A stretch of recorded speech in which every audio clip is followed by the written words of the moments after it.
The rain is a constant whisper against the glass, a thin, weeping sound that has been the only voice in Alara's life for 3 weeks. Her grandfather's cabin is a fortress of pine logs and silence, perched on a mountain that cares little for the world below. It smells of damp earth, wood smoke, and the faint, sweet scent of the tea she can no longer stomach. She rests a hand on the taut swell of her belly, a protective gesture that has become as unconscious as breathing. Inside her, a tiny life flutters, a secret kept between her and the groaning timber of the walls. 6 months. 6 months of this quiet, rhythmic growth. 3 weeks of this self-imposed exile. The world she left behind was one of polished steel, muted grays, and the cold, clinical voice of Marcus explaining why this child, this disruption, was an unacceptable complication. "We'll handle it," he'd said, his hand not on her but on his phone, already scheduling the appointment, as if she were a logistical problem, a stain on his perfect 5-year plan. He didn't look at her when he said it. He looked at the skyline from their penthouse window, a view he'd always claimed was a testament to his success. Her silence, her refusal, had been a foreign, ugly thing in his pristine world. So she had packed a single bag, emptied the joint account of the money her grandmother had left her, and fled. She fled to the only place that held a memory of unconditional safety. Her grandfather's cabin. He'd been gone for years, but his scent lingered in the wool blankets, in the worn leather of his favorite armchair. He'd taught her the names of the trees, the language of the birds, and how to be quiet enough to hear the mountain breathe. He'd also taught her to be wary. "Nature is honest, Alara," he'd say, his voice a low rumble like distant thunder. "It's not kind, it's just true. You respect its teeth." She thinks of his words now as the wind picks up, rattling the window frames with a sudden, violent shudder. The whisper of the rain becomes a roar. A storm is rolling down the spine of the mountain, a great, dark beast of a thing. She feels a familiar tremor of anxiety, a cold snake coiling in her gut. It's the same fear that gripped her in the city, the fear of being small and alone and unseen. Here, at least, the fear feels honest. It's a fear of lightning and falling trees, not of a man's dismissive gaze. The lights flicker once, twice, then die. The cabin plunges into a thick, velvety darkness, broken only by the pale, milky light of the storm outside. Her breath catches. The silence that follows is deeper, more profound. The hum of the small refrigerator is gone. The world is just the storm and the frantic, sudden drumming of her own heart. She feels for the matches on the mantelpiece, her fingers clumsy in the dark. The rough scrape of the match head, the flare of sulfur and light, is a small victory against the oppressive dark. She lights a cluster of candles, their warm glow pushing back the shadows, making them dance in the corners of the room. The baby kicks, a sharp, insistent jab against her ribs. A reminder, you're not alone. "I know," she whispers to the curve of her stomach. Her voice is a croak, rusty from disuse. "I'm here." A flash of lightning illuminates the forest for a stark, blue-white second. A world of thrashing trees and silver, driving rain. And in that second, she sees it. A shape, dark and low to the ground, near the edge of her small porch. It's gone as quickly as it appeared, swallowed by the returning dark. Her mind scrambles. A deer? A bear? Bears were common here. Her grandfather had kept the trash in a locked shed for a reason. She holds her breath, listening over the howl of the wind. Nothing, just the storm. Maybe it was a trick of the light. A shadow, a log. Her own fear giving shape to the dark. She tries to dismiss it, turning her back on the window, her heart a frantic bird beating against her ribs. She forces herself to focus on the simple task of making tea over the small gas camp stove she keeps for emergencies. The hiss of the gas, the clink of the kettle, these are normal sounds, safe sounds. Then comes a different sound. A low, scraping noise from the porch. It's not the wind. It's not the rain. It's the sound of something heavy, dragging itself across the wood. The snake of fear in her gut tightens its coils. This is stupid. You're locked in. You're safe. But the sound continues, followed by a soft, wet thud against the base of the door. A whimper. It's a sound of such profound, gut-wrenching pain that it cuts through her fear. It's not the aggressive sound of a predator. It's the sound of something dying. Her grandfather's voice echoes in her mind. Respect its teeth. Don't be a fool. A wounded animal is the most dangerous thing in these woods. But another voice rises to meet it. A colder, more recent memory. The clipped, indifferent tone of the first doctor she saw. Are you sure? These things can be mistaken? The unspoken judgment, the dismissal, the feeling of being turned away, of her own crisis being treated as an inconvenience? And Marcus. This is your problem to fix, Alara. Don't be so dramatic. No one had helped her. No one had opened the door. The whimper comes again, weaker this time. A thin thread of sound nearly lost in the gale. She finds herself moving towards the door, her hand outstretched. What are you doing? This is insane. Her hand touches the cool, rough wood of the door. On the other side is a wild thing. A thing with teeth and claws and every reason to lash out in its pain. But she can't shake the sound of that whimper. It's the loneliest sound she's ever heard. Lonelier, even, than her own silence. She makes a decision. A foolish, reckless, utterly illogical decision. She cannot be the person who leaves another living thing to suffer alone in the dark. She just can't. Taking a deep, shuddering breath, she draws back the heavy iron bolt. The click is deafeningly loud. She opens the door a crack. The wind shrieks, flinging icy rain into her face and threatening to extinguish the candles. Cold air floods the small, warm space. At first, all she sees is darkness. Then a flash of lightning cracks the sky open again, and in its brilliant, stark glare, the world freezes. It's a wolf. Not just a wolf. It's a monster. A creature of myth. Impossibly large. Its fur, the color of jet and midnight. Matted and dark with rain and something else. Blood.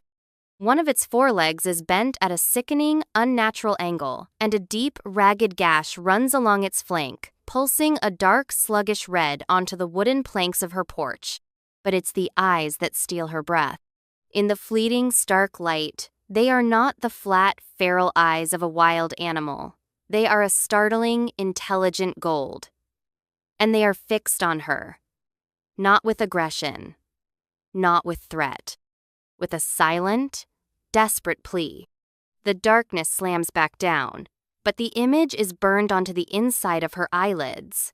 The sheer size of it. The impossible gold of its eyes. The raw, undeniable agony. The door strains against her hand, the wind trying to rip it from her grasp. Close it. Lock it. Go back to the fire and pretend you saw nothing. This is the sensible thing to do. The logical thing. The safe thing. Marcus was always logical. Everything was a calculation. A cost-benefit analysis. Helping a dying wolf in a storm? The cost was too high. The benefit, non-existent. She thinks of the baby inside her. A life she chose to protect against all logic. She shoves the door open wider. Okay, she whispers into the storm, the word torn from her lips. Okay, you can come in. She doesn't know if it understands. She doesn't know what she's doing. But she steps back, holding a candle aloft, creating a small circle of light in the doorway. An invitation. The great beast struggles. It tries to rise, its massive shoulders bunching with effort, but a fresh wave of pain makes it collapse with a pained grunt. It drags itself forward, inch by painful inch, pulling its shattered body over the threshold. The sound of its claws scraping on the wood floor is a visceral, terrifying sound. It leaves a wet, dark smear of mud and blood in its wake. Once inside, out of the direct assault of the wind, it collapses fully onto the braided rug before the hearth. Its head rests on its paws, and its breathing is a series of shallow, ragged pants. The rise and fall of its ribs is a stuttering, desperate rhythm. Alara slowly, carefully, pushes the heavy door shut, ramming the bolt back into place. The roar of the storm is once again muffled, distant. The cabin is suddenly very small. It's filled with the presence of this creature, the smell of wet fur, of blood, of the wild, untamed forest. It's a primal, earthy scent that overpowers the familiar smell of pine and dust.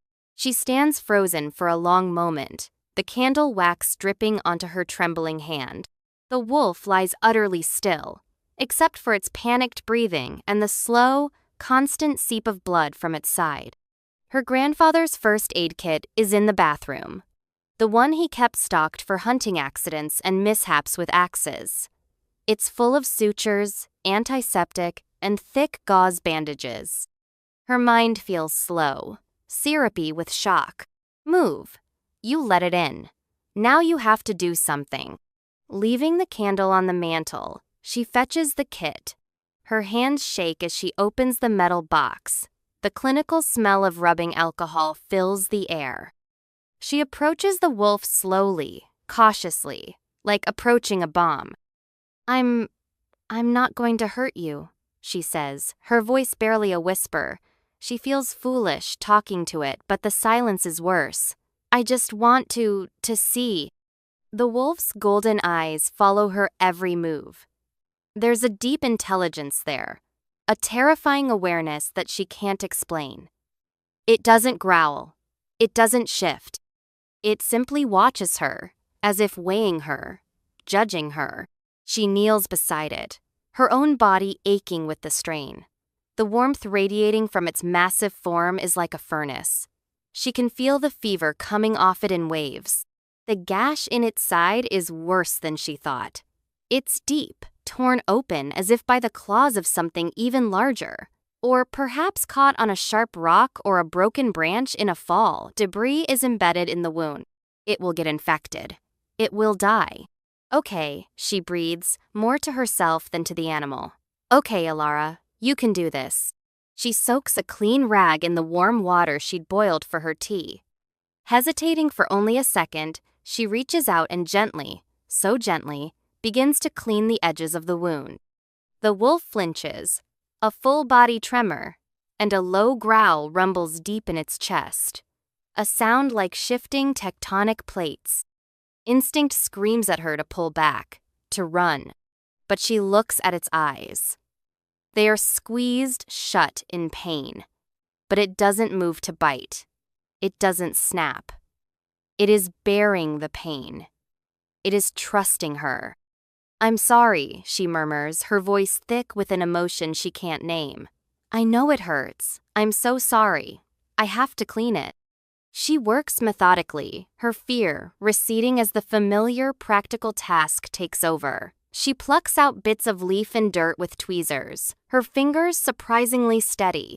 She flushes the wound with antiseptic, earning another pained tremor and a soft whine.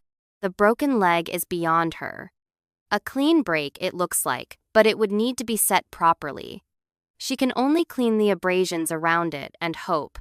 She packs the gash with gauze, then wraps its entire torso with wide bandages. The clean, white, a stark contrast to the dark, wet fur. It's a clumsy amateur job, but it's the best she can do.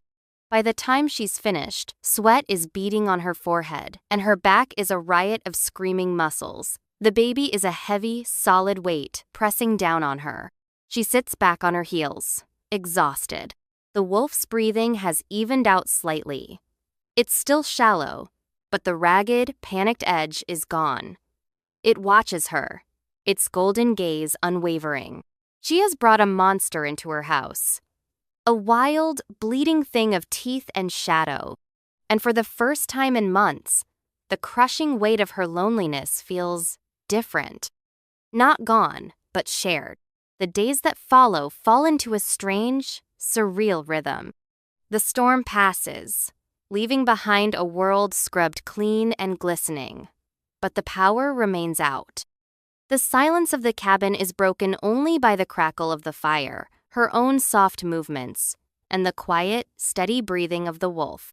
It doesn't move from its spot by the hearth. It sleeps, mostly, a deep, fevered sleep. Alara finds herself orbiting this creature, her life now tethered to its needs. She keeps the fire stoked, melting snow for fresh water, which she leaves in a bowl by its head. It drinks, lapping at the water with a weak tongue when it wakes. She makes broth.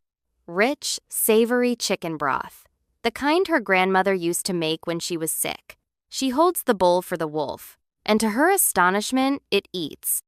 Slowly, delicately, it licks the broth from the bowl. She tilts towards its mouth.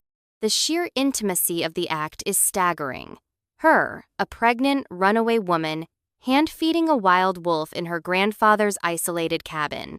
If anyone could see her now, they would think she had lost her mind. Maybe she has. But as the days blur together, fear begins to curdle into a strange kind of companionship. She starts talking to it. At first, it's just practical things. I have to change your bandages now. Please don't bite me. The wolf never does. It endures her fumbling ministrations with a stoic stillness that is unnervingly human. It flinches when the antiseptic stings, but it never so much as curls its lip. Then, the words start to spill out of her. The things she has held locked inside for months. He didn't even want to come to the first appointment, she says one afternoon, carefully spooning more broth into the wolf's bowl. Its golden eyes are fixed on her face, listening. She knows it's ridiculous, but it feels like it's listening. Marcus. He said he was too busy. A merger was closing. He always had a merger, or a deal, or a conference call. Something more important than this. She gestures vaguely at her own swollen form. The wolf blinks slowly. When I told him it was a girl, he just nodded, like I'd told him the weather forecast. And he said, well, we'll need to adjust the trust provisions. Not, I can't wait to meet her. Not, is she healthy? Just logistics. A single tear escapes and traces a hot path down her cheek. She dashes it away, angry with herself. I'm sorry, I don't know why I'm telling you this. She continues to talk. She tells the wolf about her grandfather, about her dream of being an illustrator, a dream Marcus had called a cute hobby. She tells it about her fear of being a mother, of being alone, of failing this tiny, innocent life inside her. The wolf is her confessor, a silent, warm, breathing secret keeper. Its presence is a solid, grounding weight in the fluid uncertainty of her life. One evening, as she's changing its bandages again, she notices something that makes her pause. The wound. It's healing. Not just healing. It's healing at an impossible rate. The gash that had been a deep, angry red just a day or two ago is now clean and pink at the edges. New skin is forming, pulling the wound closed with a speed that defies all biology. Even the swelling around the broken leg seems to have lessened dramatically. It makes no sense. She touches the edge of the newly formed skin. It's warm and supple. The wolf watches her, and for a moment she feels a flicker of something in its gaze. Not fear. Not pain. Something that looks almost like apprehension. As if it has been caught in a secret. She dismisses it as a trick of the firelight. It's a strong animal, a wild animal. They heal faster than people. That's all. But the seed of strangeness has been planted. A few days later, she wakes in the middle of the night to a full bladder, a common occurrence now. The fire has burned down to glowing embers, casting the cabin in a deep red-orange gloom. She swings her legs out of bed, her feet finding the cold wood floor. The wolf is no longer on the rug. A jolt of pure adrenaline shoots through her. She scans the small cabin, her heart pounding. The shadows are deep and menacing. Then she sees it. It's standing by the window, standing, on all four legs. The leg that had been grotesquely broken is now straight and whole, bearing its full weight. There is no limp, no sign of injury at all.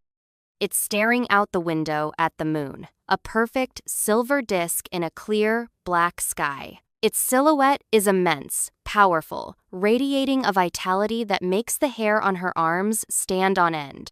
It turns its head slowly and looks at her. Its golden eyes seem to glow in the dark. This is not a normal animal. The thought lands in her mind with the cold, hard finality of a stone. All the strange little details click into place. The unnerving intelligence. The impossible healing.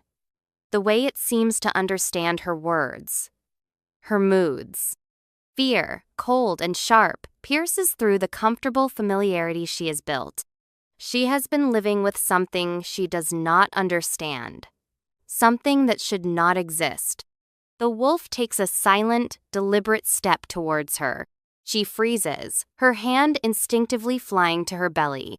It stops, as if sensing her terror.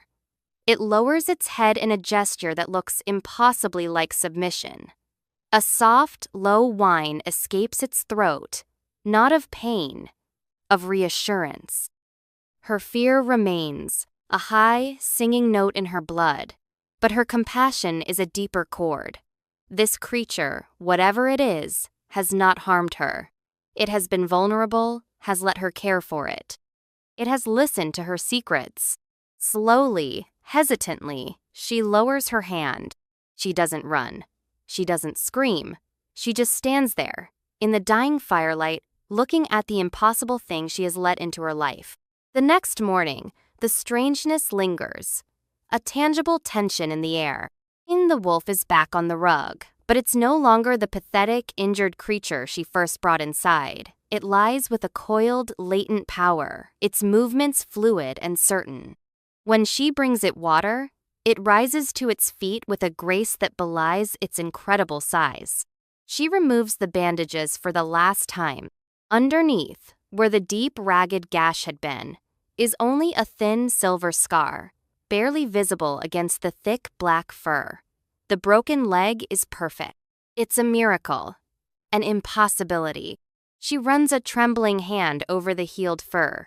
It's thick and soft, and the solid muscle beneath is warm and alive. The wolf leans into her touch, just slightly, a low rumble of contentment vibrating through its chest. It's not a growl, it's a purr, a sound. A creature this large should not be able to make. The touch is a bridge across the chasm of her fear. The physical reality of it, the warmth, the softness, the solid, living presence is more real than the swirling anxieties in her mind.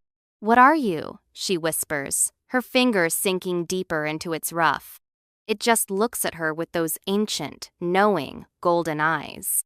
That afternoon, the fragile peace is shattered. The sound of an engine slices through the mountain's silence. A sound that doesn't belong here. A low, expensive growl that she recognizes with a sickening lurch of her stomach. Marcus. She scrambles to the window, her heart hammering against her ribs. His sleek silver car, utterly out of place, is navigating the muddy, rutted track that leads to the cabin. How did he find her? Her family? A private investigator? It doesn't matter. He's here. Panic, cold, and absolute, seizes her. The wolf is instantly on its feet, a low, guttural growl vibrating the very floorboards. Its posture has transformed. It is no longer a patient. It is a guardian. Its body is tense.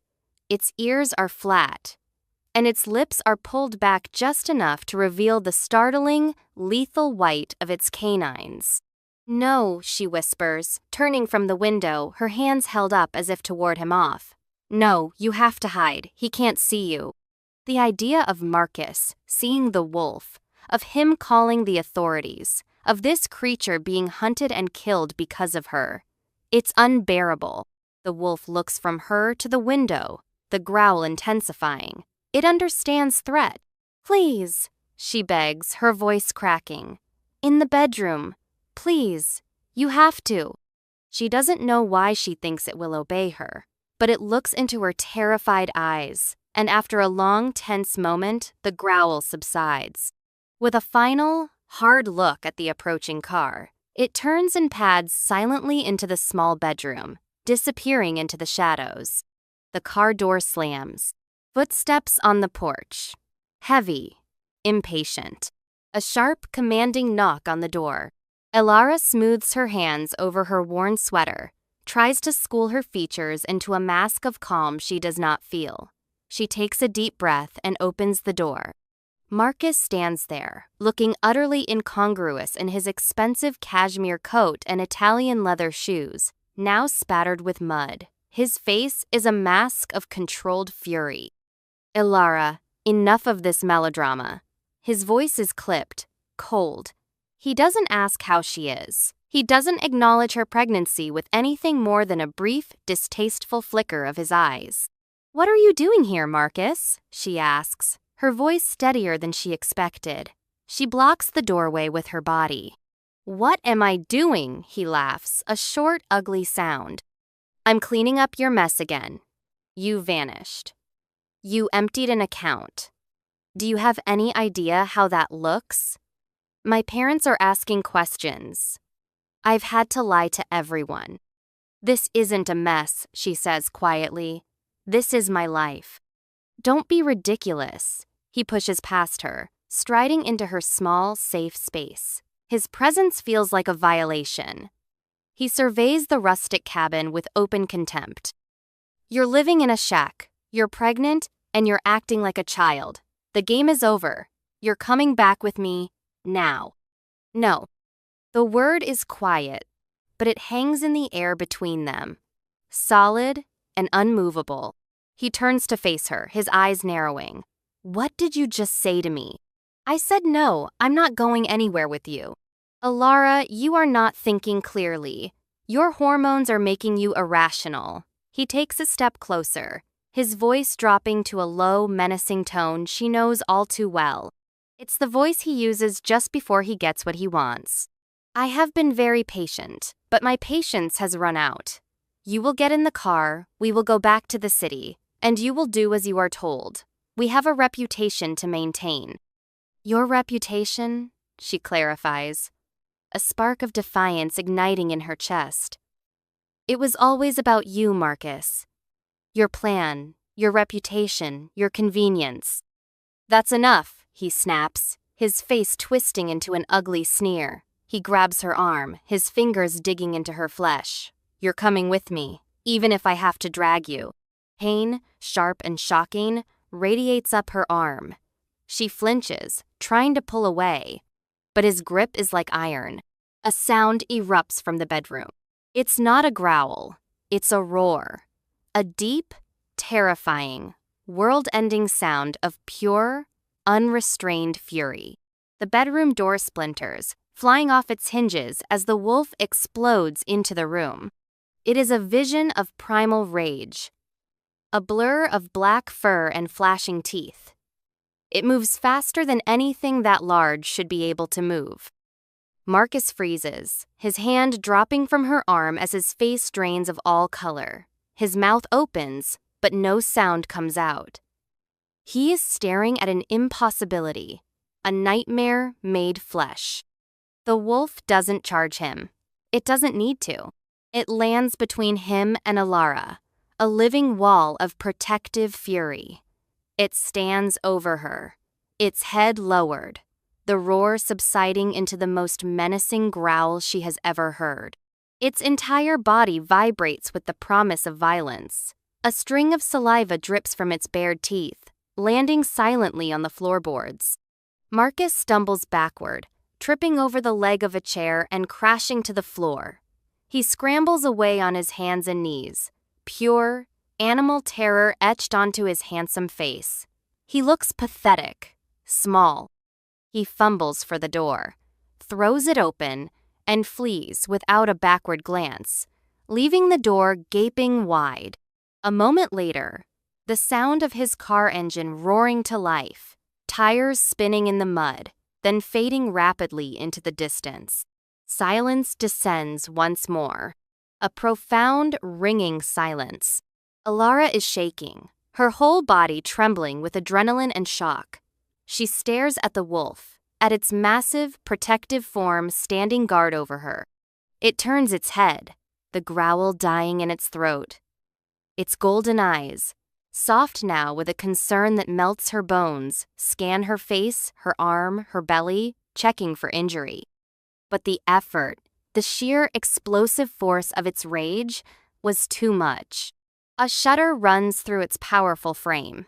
It stumbles, its newly healed leg giving way. A pained whine escapes its throat as the silver scar on its flank pulls, a dark bead of fresh blood welling up on the surface. It collapses onto the floor, its strength utterly spent. It lies panting, looking up at her with exhausted, pain-filled eyes. He protected her. This impossible creature protected her and her unborn child from the man who was supposed to love them. Something inside her breaks. A dam of fear and loneliness and despair she has been holding back for months. Without a second thought, she drops to her knees beside it. The hard wood floor presses into her knees, but she doesn't care. The wolf is weak, trembling. The cold air from the open door is washing over it. She shuffles closer, her movements clumsy with her pregnancy. She wraps her arms around its thick, warm neck, burying her face in its soft fur. It smells of ozone and forest and a wild, clean musk that is utterly its own. She shields its body with her own. A small, soft, pregnant woman, protecting the massive, terrifying creature that had just saved her. It is a reciprocal sacrifice, an instinct, a truth deeper than words. "It's okay," she sobs into its fur, her tears soaking into the thick pelt. "I'm here. You're safe. It's okay." She holds it, her body shielding it from the cold draft, her arms a circle of comfort.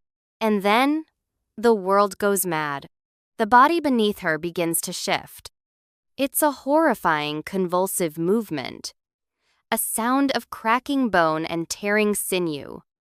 The solid mass of muscle and fur beneath her hands seems to melt, to reform. A wave of intense, searing heat radiates from it, so powerful it forces her to pull back, shielding her eyes. She stares, her mind refusing to process what her senses are screaming at her. The fur recedes, like a shadow being pulled back into the skin. The powerful muzzle shortens, softens. The massive paws elongate, knuckles and fingers forming from the compressed bone and claw. Shoulders broaden, a torso lengthens. Where the wolf had been, a man now lies.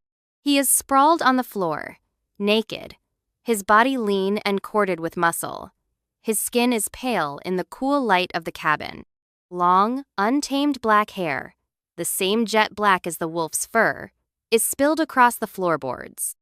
A thin silver scar, jagged and new, slices across the taut skin of his flank, exactly where the wolf's wound had been.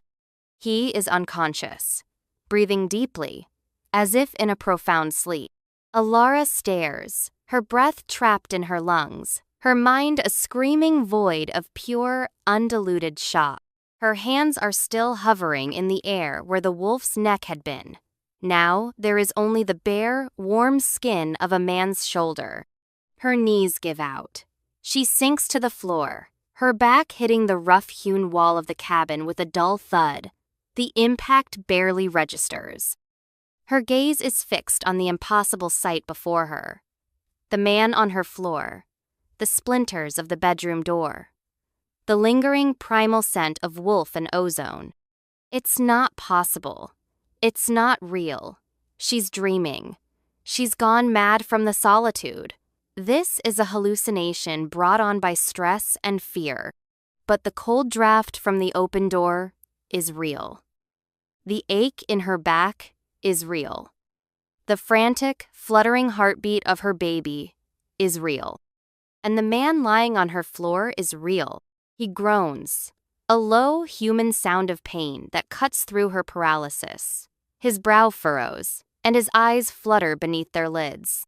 He is going to wake up. A wave of nausea and dizziness washes over her. She presses a hand to her mouth, fighting it down.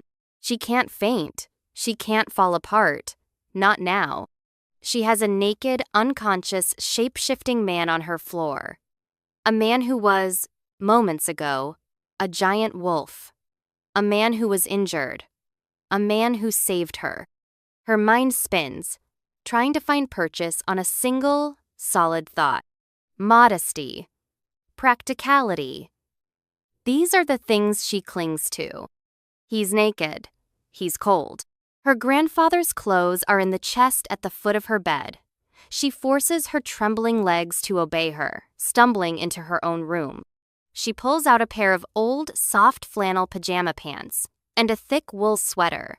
They will be too big for her, but for him, she doesn't know. Returning to the main room feels like stepping into another dimension. He's still there, still real. She hesitates, her face burning. She has to dress him. The idea is both terrifying and absurdly domestic. She leaves the clothes beside him, unable to bring herself to touch him yet. She needs a moment. She needs to breathe. She goes to the door Marcus left open and shoves it shut, ramming the bolt home with more force than necessary. The sound echoes in the too quiet room. She turns back to the man. His eyes are open. Not fully, just slits. But he is watching her, and his eyes, they are the same. The exact same intelligent, piercing, molten gold as the wolf's. All the air leaves her body in a rush. "Who?" she starts, but her voice fails her. She swallows, tries again. "What are you?" He tries to push himself up on one elbow, hissing in pain as the movement pulls at the scar on his side. He collapses back onto the floor, his breathing ragged. His voice, when it comes, is a low, rough rasp, hoarse from disuse, or perhaps from the roar that shattered her door. "My name is Kale." Kale. The name sounds ancient, wild. He looks from her face to the clothes she laid beside him, then back to her.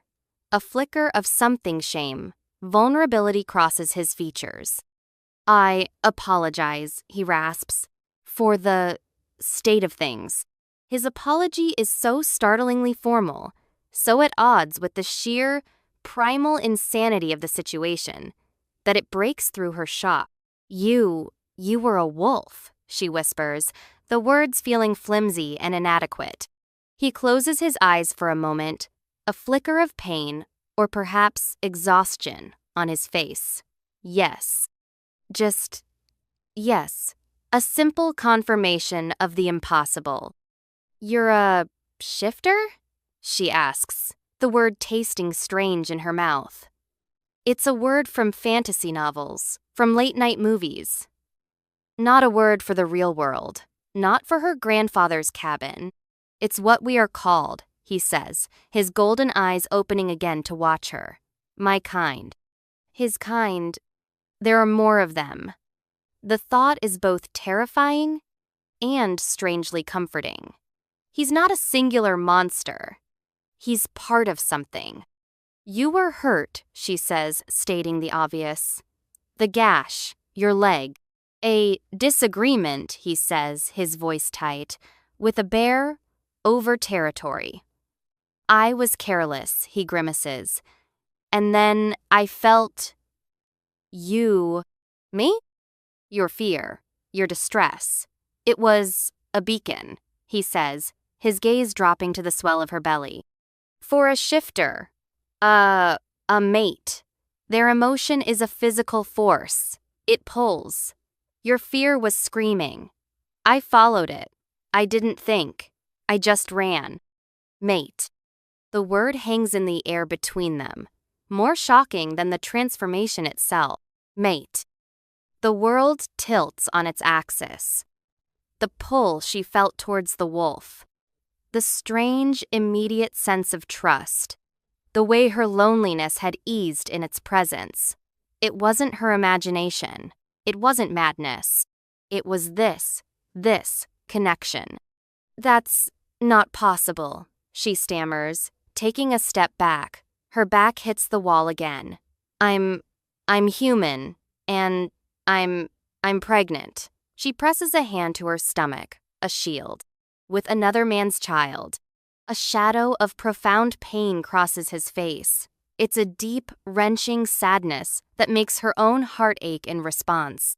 The bond does not care for such things, he says quietly, his voice filled with a raw, melancholic weight. It chooses one soul. It tethers us. His scent is on you, but it is your soul that called to me, your pain that I felt in my own bones. He gestures weakly towards the baby. And the child. A child of my mate is a child of my pack, a child to be protected. It makes no difference where the seed came from. It is yours. That is all that matters. It's too much. It's all too much. Her logic, her understanding of the world, is fracturing, shattering into a million pieces. She slides down the wall until she's sitting on the floor, her head in her hands. I need a minute, she breathes. He is silent. He gives her the space she needs. His presence a quiet, patient weight on the other side of the room. She can feel his gaze on her, warm and steady. After a long time, she lifts her head. He hasn't moved. He's just watching her, his expression a mixture of pain, exhaustion, and a deep, soul-shaking tenderness. He saved her. He calls her his mate. He has accepted her child without a second's hesitation. He has shown her more honor and protection in the last hour than Marcus did in 5 years. Slowly, she gets to her feet. She walks over to him, picks up the clothes she brought, and kneels beside him. Can you sit up? She asks, her voice soft. He nods, and with a grimace of pain, pushes himself into a sitting position, leaning heavily against the hearth. The firelight plays over the hard planes of his chest and shoulders. She doesn't let herself think. She just acts. She helps him pull the thick wool sweater over his head, her fingers brushing against the cool skin of his back. A jolt, like static electricity, sparks between them. He sucks in a sharp breath at the contact. She helps him guide his legs into the flannel pants. He's weak, his movements clumsy. The entire process is awkward and intimate and utterly surreal. Once he's dressed, he looks less like a wild thing and more like a man. A very large, very tired man, drowning in her grandfather's old clothes. He leans his head back against the stone of the fireplace, his eyes closed. Thank you. You should be in bed, she says, her voice taking on a practical, almost nurse-like tone. It's easier than dealing with the storm of emotion inside her. You're exhausted and hurt. The transformation, after an injury, it takes a toll, he admits, not opening his eyes. The rage, that also drains the reserves. I don't have a bed big enough, she says, thinking of her own small double bed. The floor is fine, he murmurs, as long as I am near, it is enough. Near you. She retrieves a pillow from her bed and a stack of the thickest wool blankets she can find. She arranges them on the rug where he had lain as a wolf, a makeshift bed. He watches her through heavy-lidded eyes as she works. When she's done, he slowly, painfully eases himself down onto the blankets, curling onto his side and pulling another blanket over himself. He looks up at her from the floor. Alara, he says, her name a soft prayer on his lips. I am sorry for frightening you. I never intended for you to see. This, not like this. You saved me, she says simply. You saved us. A faint smile touches his lips, a fleeting expression of relief. That is my right, he whispers, his voice already growing thick with sleep. It is my only purpose. And with that, his eyes drift shut, and his breathing deepens into the slow, steady rhythm of sleep. Alara stands over him for a long time, a storm of impossible thoughts and emotions warring inside her. fear and wonder. Disbelief and a strange, terrifying hope. Her life, which had been broken and empty, is now filled with a secret so immense it threatens to consume her. She has a monster sleeping on her floor. A guardian. A shifter. Her mate. The days after the revelation are quiet, but charged with a new, unspoken tension.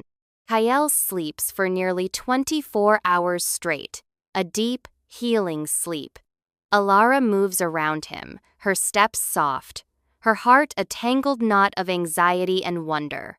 She watches him breathe.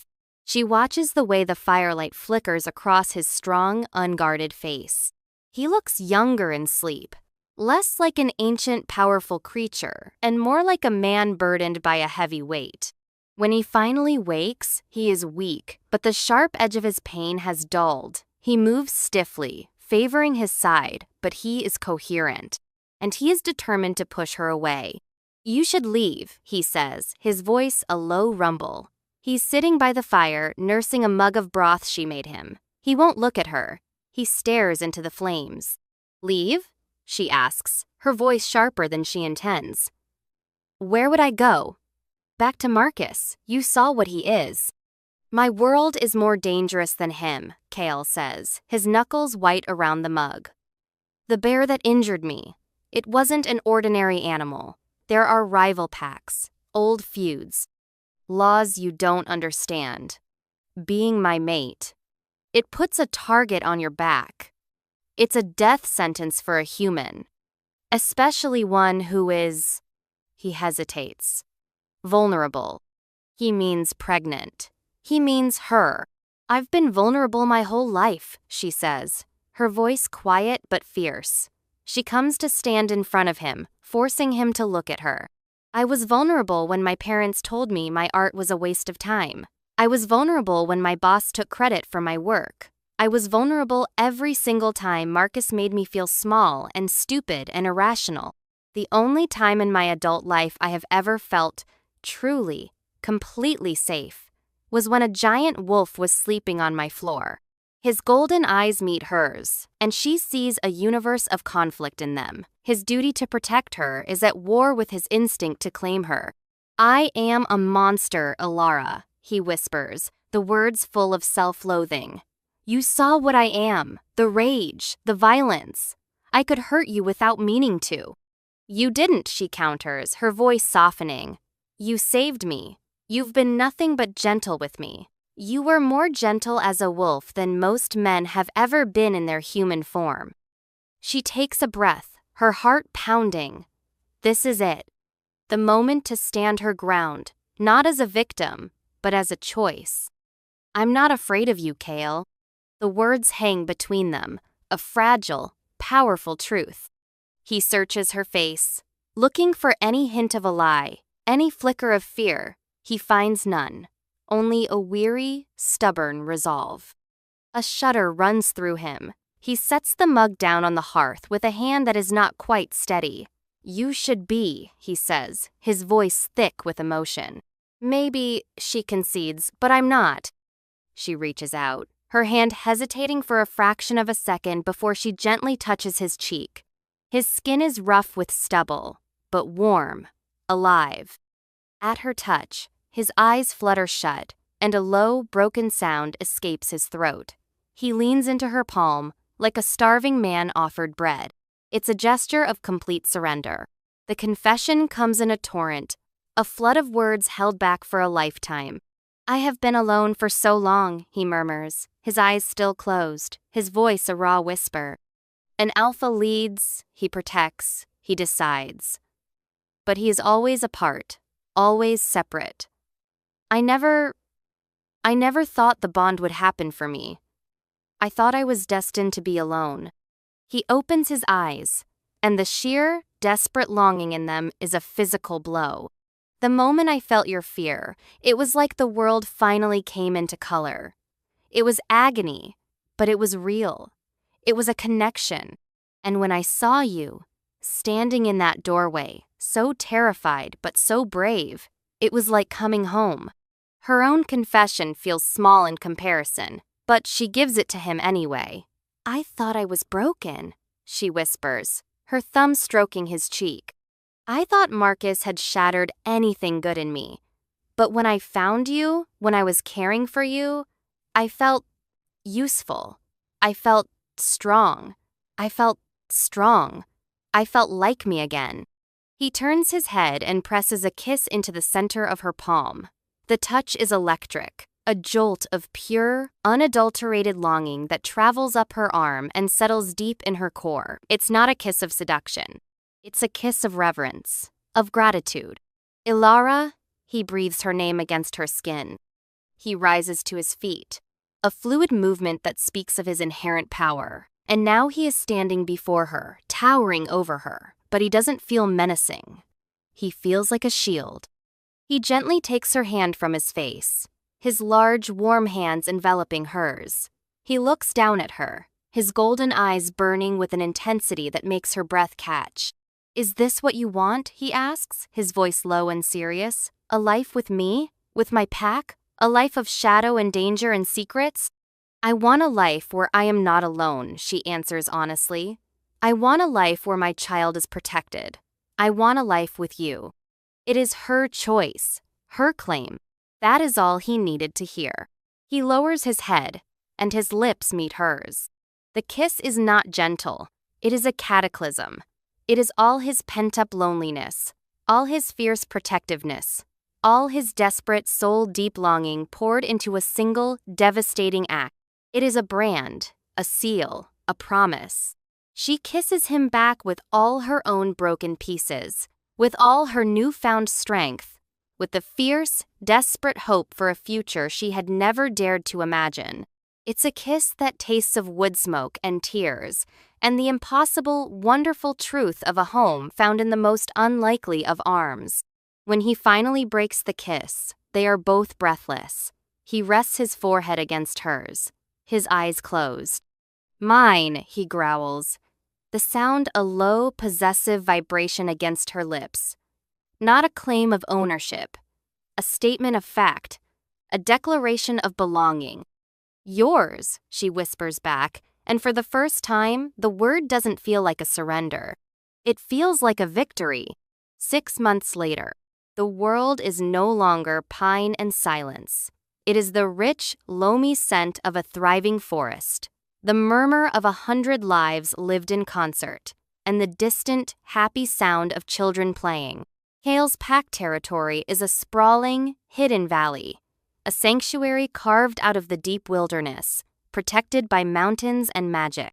There are houses built into the hillsides, their lines organic and flowing, blending seamlessly with the landscape. Smoke curls from stone chimneys, and the air hums with a quiet, powerful energy. Ilara stands on the porch of the Alpha's house. Their house a solid, beautiful structure of riverstone and ancient timber. In her arms, a small, warm bundle snoozes contentedly. Willow. Her daughter. She is 2 months old, with a tuft of downy black hair and eyes that are slowly deciding what color they want to be. She is perfect. She is healthy. She is loved with a fierce, absolute devotion by everyone around her. Hale's pack had been wary at first. A human mate, pregnant with another's child. But Kael's word was law, and his devotion to Ilara was so palpable, so absolute, that their wariness had quickly melted into acceptance, and then into a fierce protectiveness of their own. They had seen her quiet strength, her unwavering compassion. They had seen the way their Alpha, once so solitary and burdened, now smiled. She had found not just a mate, she had found a family, a tribe. Hale steps onto the porch behind her, wrapping his strong arms around her and the baby. He rests his chin on top of her head, inhaling the scent of her hair. She's sleeping, he murmurs, his voice a low, happy rumble against her back. She's always sleeping. Ilara laughs softly. I think it's her superpower. He presses a kiss to her temple. You're happy here? He asks. It's a question he still asks often, a quiet insecurity that lingers beneath his Alpha certainty. She leans back against his solid warmth, her heart full to bursting. Kael, she says, turning her head to look at him, I'm home. His golden eyes soften, the last of his tension melting away. A car is approaching. The sound is still jarring in this peaceful place, a reminder of the world outside. It's a rental, sputtering up the long private road that leads to the valley. Kale tenses, his arms tightening around her instinctively. Who is it? Alara already knows. She feels no fear, just a weary, distant pity. It's him! Marcus. He had, through a series of expensive lawyers and relentless legal threats, managed to secure a single, supervised visit. A judge, seeing only a wealthy, repentant father and a woman with no fixed address who had run away, had granted it. Hale had wanted to refuse, to tear the court order to shreds and the lawyers with it, but Alara had stopped him. Let him come, she'd said. Let him see. The car pulls to a stop. Marcus gets out. He looks smaller here, diminished by the scale of the mountains, the ancient trees. His expensive suit looks like a costume. He carries a ridiculously large teddy bear. He stops short when he sees them on the porch. His gaze flickers from Alara, looking healthy and serene, to the powerful, imposing man holding her, to the tiny, perfect baby in her arms. His carefully constructed mask of confident entitlement cracks. He sees a life that has moved on without him, a life that is thriving in his absence. Alara, he begins, his voice strained. Kyle doesn't growl. He doesn't move. He simply stands there, his presence a silent, immovable declaration of ownership and protection. His golden eyes are flat and cold as a winter sky. Marcus falters. He looks at Willow, at the daughter he discarded. He sees a child who will never need him, who will be raised by a man who is more than a man, in a world of fierce love he can't even begin to comprehend. He sees what he lost, what he threw away out of pride and convenience. He takes a half step forward, then stops. The distance between them is a chasm he can never cross. He looks at Alara one last time, at the woman he tried to break. She is not broken. She is whole. She is radiant. She doesn't glare at him. She doesn't say a word. She just looks at him with a calm, quiet strength. And in her eyes, he finally sees himself for what he is. Small, selfish, irrelevant. Without another word, Marcus drops the teddy bear in the dirt. He turns, gets back in his rented car, and drives away. They watch until the sound of the engine is swallowed by the forest. Hale finally relaxes his hold, letting out a slow breath. He will not be back, he says. It is not a guess. It is a certainty. Alara looks down at her sleeping daughter, her heart aching with a fierce, protective love. She smooths a hand over Willow's soft hair. She thinks about the woman she was, shivering in that cabin, alone and terrified, believing she was weak and flawed. She remembers the moment she made the choice to open the door, to offer help to a dying creature against all logic and reason. It was an act of compassion, an act of defiance against the cruelty of the world she'd known. That single, foolish, wonderful choice. She had thought she was saving a wolf, but in the end, it was her own heart she was saving. It was her own life she was claiming. Her compassion had not been a weakness. It had been a key, unlocking a door to a world she never knew existed. A door that led her here. It had led her home.